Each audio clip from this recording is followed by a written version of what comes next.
You can't be a shy founder. At times when I'll be thinking about giving up on my business and I'll think, you know, maybe I should start a product-based business because people are there for the product, not for you. But times have changed. We are in a trust crisis. AI is taking over. There's just an oversaturation of brands and people trying to sell you things in this new day and age. So having a brand and a product, even if it's amazing, is just not enough. I'm going to a founder talk at 6 p.m.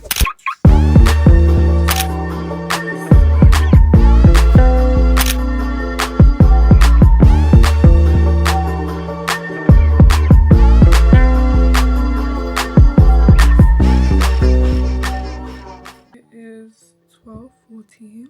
I have an appointment at 2 p.m. and then I'm going to a founder talk at 6 p.m. I'm not a big fan of multitasking, my favorite thing in the world.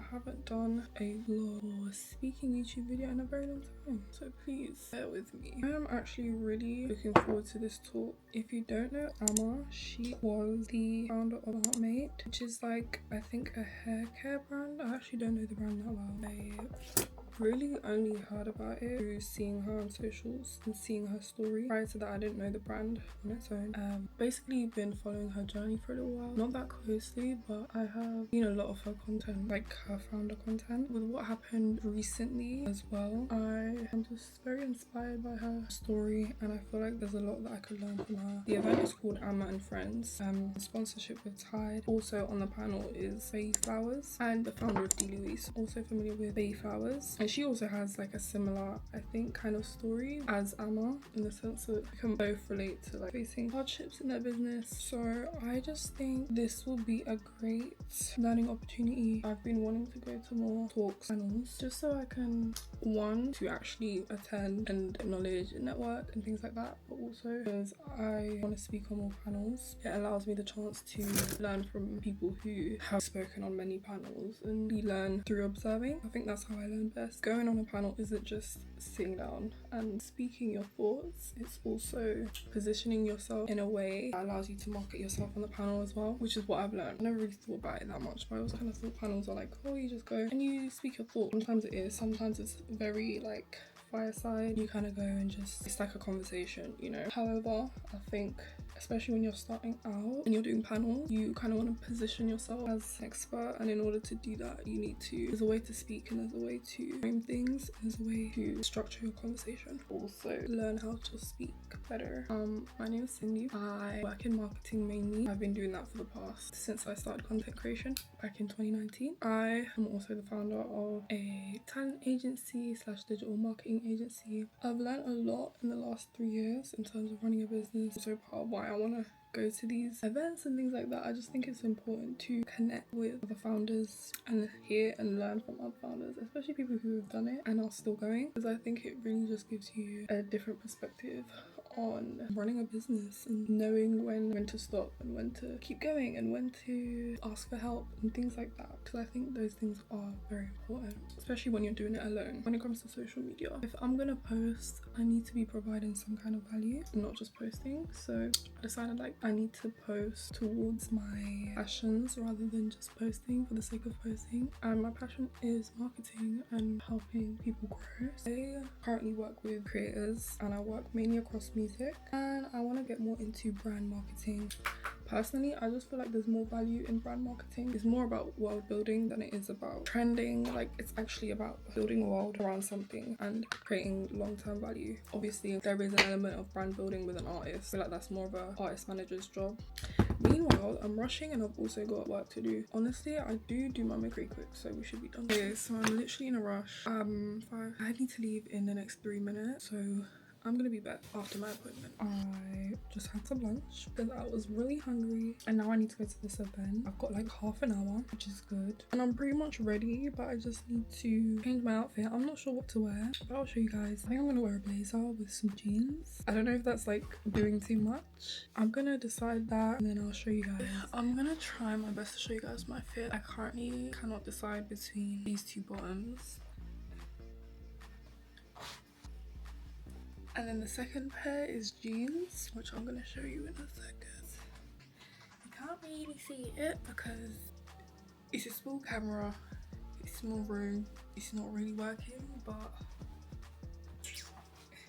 and this necklace and a bangle. I feel like the jeans are more casual and I'm trying to not look like I'm doing too much. I think I'm gonna go with the jeans. I don't know what shoes to wear. I think I'm gonna wear my knee-high boots or trainers. It's getting dark now and I actually need to leave now. And yeah, I'm really looking forward to it. So I'm gonna see you guys when I get there.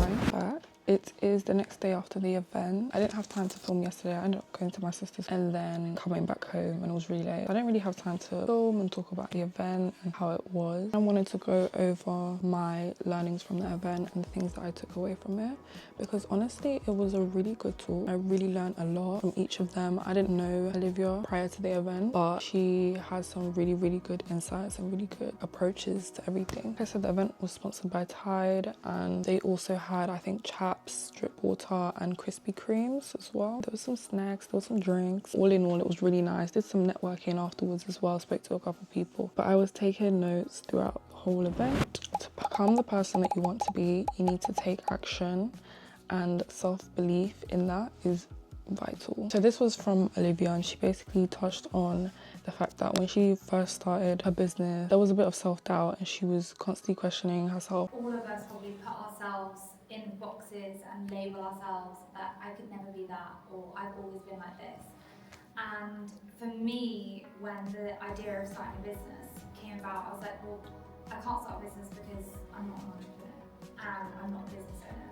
And it was all these like labels and like these thoughts that I had in my head that were telling me I was something, but actually it was just not true. However, she realized no one starts as anything. You become that person when you actually take the steps to get there, and you actually do the things that are gonna make you become that person. Innovate for the sake of it, which basically meant that when you have a business, you're not the first person to come up with your idea. There's hundreds and hundreds of businesses out there that might be selling the same thing as you. So in order to set yourself apart and stand out, you need to be innovating any chance that you get, because you are your own competition. You need to be constantly trying to find ways to make your product better, cracking all the codes that maybe the other brands aren't cracking. It can be easy to feel like if you're selling lip glosses, you need to like stick to that and just sell lip glosses and just focus on that one product, which I think in the beginning that's fair, but at the same time, in the beginning is also the best time to experiment. So if it's not working, or if you maybe want to do something else, I feel like you shouldn't sell yourself short and feel like, oh no, I must only sell lip glosses and I must only focus on that. Even if you are selling lip glosses, you need to think how to make them better, the packaging, so many ways. Olivia basically spoke about how with her business from the beginning until now, she has a lifetime guarantee on her jewelry, with most jewelry brands having, I think she said, a 2-year guarantee. A lifetime guarantee basically means that they can return the product at any point, but the idea is that she believed so much in her product that she was okay with that, because the whole point is you want the customer to trust you. If someone believes that I can return this product at any point if I'm not happy with it, then they know that the products must be good, because they might think, well, okay, what happens after that 3 months? Is the product gonna break? You know, people are gonna ask all of these questions. So having that lifetime guarantee is basically like an answer to all of those questions.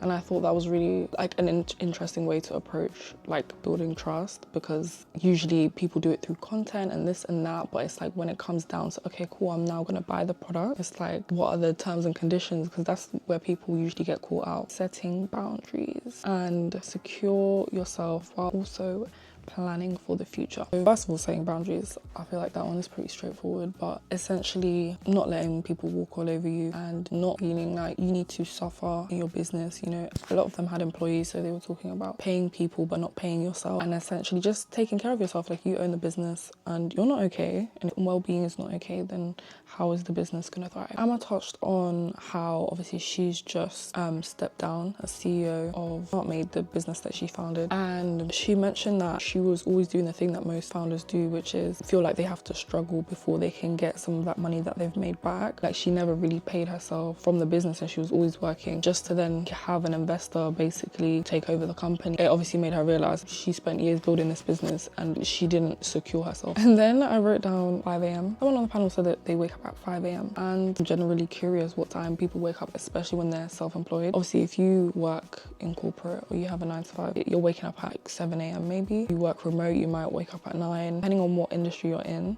For example, I'm in the music and entertainment industry. Social media never sleeps, so it's like I don't need to be up at a certain time, and sometimes being up later actually helps, especially if you have like an international business and you speak to international clients. Like, you want to wake up earlier. I don't think there is a right time. It really just depends on you. The time people are waking up, maybe you should try analogy of a garden, and I really liked it. She said every day that you wake up, you should aim to grow flowers in your garden. Grow either flowers. Okay, let me start again. I'm not saying this right. Everyone has a garden, and in your garden, you either grow flowers or you grow weeds. Flowers being waking up early, going to the gym, eating healthy, and weeds being bad habits, sleeping late, negative thoughts, things like that. So she basically said, when you wake up every day, decide whether you're gonna grow a beautiful garden or if you're just gonna grow weeds. And I thought that was a really nice analogy and a nice way to look at bettering yourself, because oftentimes we kind of just do things out of convenience, take shortcuts. I think it makes you ask yourself, like, okay, so what does my garden look like? You can't be a shy founder. I knew this, but I never really came to terms with it. Times when like I will be thinking about giving up on my business, and I'll think, you know, maybe I should start a product-based business, because at least with a product-based business, you don't have to necessarily be the face of it. You're selling a product. People are there for the product, not for you.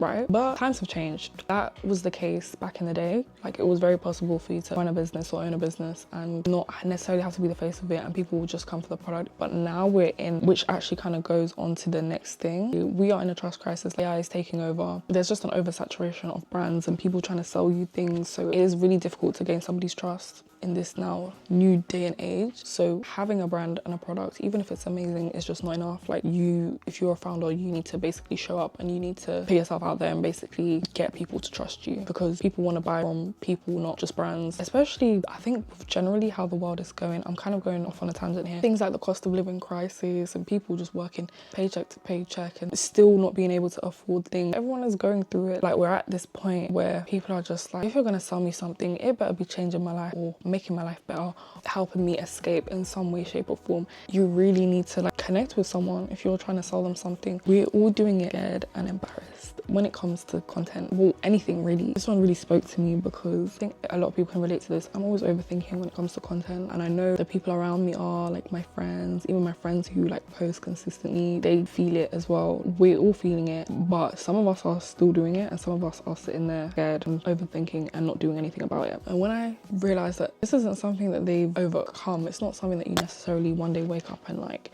you're just a pro at posting and making content and you're just so comfortable with it. It doesn't ever really stop. However, for them, it's like money is their motivation, also making a difference. So it's like what is keeping them doing it. It's like, obviously there is an aspect of discipline there, but who are doing it are the people who are succeeding. The people who are doing it are the people who have 8-figure businesses. The people who aren't doing it are the people who are just still stuck in the same place.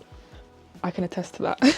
Seeing, people who are so successful are still embarrassed. Like, it just made me really think, wow, like, no, like, you have to be shameless, you have to be audacious, like, you have to be cringe, you have to do it all. Because at the end of the day, if you want to make those sales and if you want to be successful, that's what you got to do. I really love when I go to a panel or I watch people on YouTube and they just spill the tea, like, they don't gatekeep knowledge. Go back to school. One on the panel mentioned that when they first started the business, their partner basically was just learning ads on YouTube, and that's how they started their like ad journey. When you are supposed to be an expert at a particular thing, so I'm in marketing and sell marketing services, I think it's easy to feel like you need to know everything about marketing. Everything needs to be in your brain. Now, the best experts in their field are people who are constantly learning, still reading, still going to things that will help them learn. Just basically feed your brain at every opportunity. I try to watch things daily just to like feed my brain when I'm getting ready, when I'm working, having stuff in the background. It really helps to just like keep my brain engaged.